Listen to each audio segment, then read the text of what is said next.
Kraven the Hunter is easily one of Spider-Man's greatest villains, but how much do you know about him? Let's find out. One of the most underrated, underutilized, underappreciated. And Sony is gonna butcher him.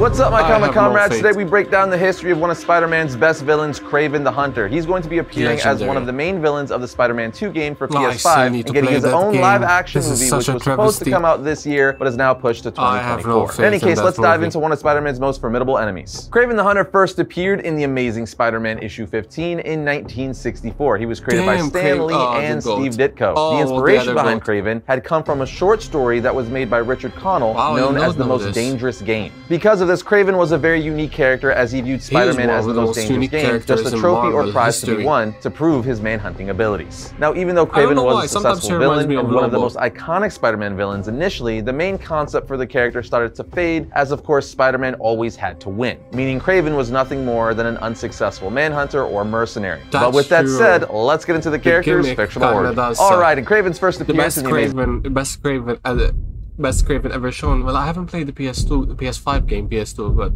best Kraven ever is the Spider-Man animated series, the one that used to run like similar to the X-Men 92 series as well. That's the best Kraven I've ever seen. I think that's because that's almost for years. That's the only time Kraven was ever used.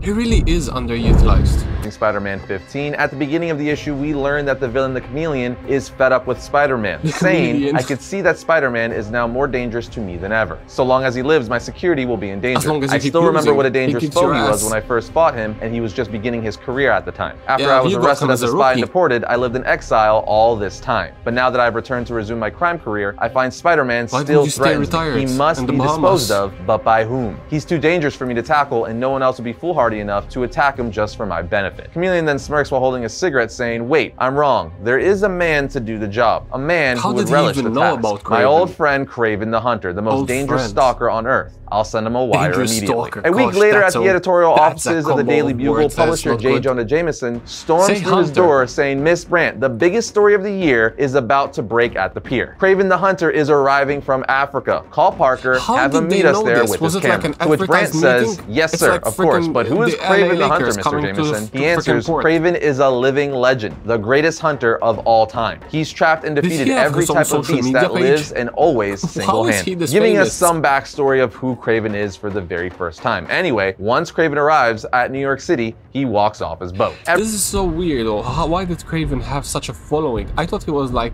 someone that stayed in the jungle. How did J. Jonah Jameson know about him? How did they know he was coming to New York? I thought this was...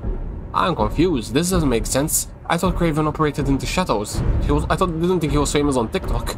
Everyone is in awe as they see the great Kraven the Hunter. Jameson tries to get an interview with him, but he just replies, I'm not interested. I'm a hunter. I came here to hunt the most dangerous game of all, which we know is Spider-Man. Now nearby, as this is happening, some poisonous snakes and a gorilla escape. At which point Parker suits up and goes to save the day as Spider-Man, but realizes Kraven more than has this under control, as he grabs the snakes and literally manhandles a gorilla, even lifting it over his head. After Kraven recages the animals, Jameson says, Mr. Kraven, I'd like to ask, what are you doing here? What are you going to hunt? There aren't any wild beasts running loose that I know of. Kraven responds, you're wrong. There is one who seems to be more than human. He will be my greatest conquest. The most dangerous game in the world is man, and I shall have the most dangerous man of all, the one who calls himself Spider-Man. With Parker nearby listening, saying to himself, he's going to hunt me? Oh brother, I had a feeling I should have stayed in bed today. After this, now in New York City, Kraven goes to meet the Chameleon, who's the one who requested his presence to take down Spider-Man. I should have also mentioned that the Chameleon and Kraven are half-brothers, which is why they're so close. Chameleon then tells Kraven, I've collected all the data and information about Spider-Man that I could find. It's made up of newspaper reports, magazines, articles, and first-hand interviews with people who've seen him. Kraven, while drinking some sort of potion, says, good, I want to know everything about my quarry. It will make the hunt that much more interesting. Chameleon responds as Kraven sits down to drink what he just poured. Don't underestimate him, Kraven. Remember, he's no simple jungle beast. Kraven responds, and you remember, my friend, I am no ordinary hunter. I possess super strength and speed, which I obtained by drinking a secret potion stolen from the witch doctor of a hidden African tribe. With one punch, I could stop the charge of a bull elephant. Essentially, we learn throughout the issue that Kraven was a man obsessed with hunting and over time became the world's greatest manhunter, capturing and defeating every beast the jungle and wild has to offer. But when he heard of a new challenge... The irony is, Kraven is a great example of inspiration of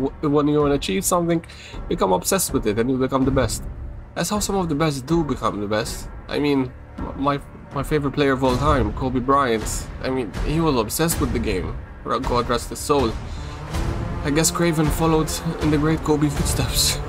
The chameleon about the world's most dangerous man, Spider-Man, he couldn't turn it down, as he constantly has to prove to himself that he can hunt and capture anything or anyone. He quite literally is in it for the thrill of the hunt. As you would guess, throughout their first meeting, Kraven gives Spider-Man a run for his money, even getting the upper hand several times, like capturing Spider-Man in a net and putting his arms and legs in a trap to slow him down. But ultimately, Spider-Man pulls out the win like any spider does by capturing its victims in a web. But there you have it, Kraven's origin and his first encounter with Spider-Man. So it's time to move on to Kraven's additional story arc.